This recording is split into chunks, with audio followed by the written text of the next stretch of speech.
अस्सलामुअलैकुम एवरीवन, कैसे हैं आप सब। आज मैं आपके साथ खसखस की चाय की रेसिपी शेयर करूंगी।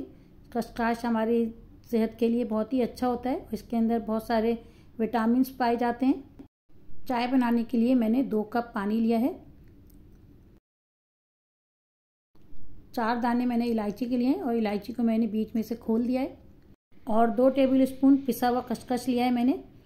खसखस को पीस कर ही डालना है, साबित नहीं डालना है। पीस कर डालने से पानी के अंदर सारे विटामिन आ जाएंगे। और खसखस को पीसने की वीडियो मैंने अपने चैनल पे डाली हुई है, वहाँ पे से आप देख सकते हैं कि मैंने किस तरह पीसा है।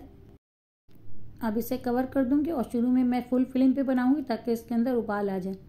ये देखें, इसके अंदर उबाल आ चुका है। अब मैं दोबारा से इसको एक दफ़ा और मिक्स कर दूँगी अच्छी तरह से और इसे फिर लो फ्लेम पर मैं इसे तकरीबन 15 से 20 मिनट इसको पकाऊँगी।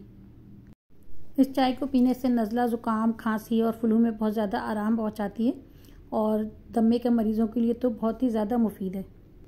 इसको हल्की आंच पे पकाने से इसके सारे विटामिन जो हैं वो पानी के अंदर शामिल हो जाएंगे।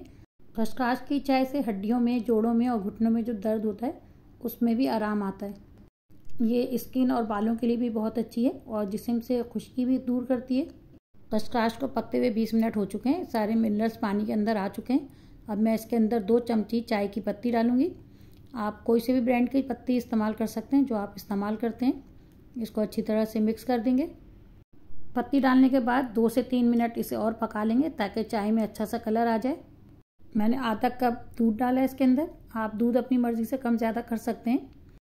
दूध डालने के बाद इसको अच्छी तरह से मिक्स कर देंगे और मिक्स करके मैं इसे कवर कर दूँगी। और कवर करने के बाद मैं इसे 3 से 4 मिनट और पका लूँगी। कुछ लोगों को डिप्रेशन या स्ट्रेस की वजह से नींद नहीं आती और वो नींद की टैबलेट खाकर सोते हैं, तो वो टैबलेट खाना छोड़ दें और रात को 1 कप चाय पी लें।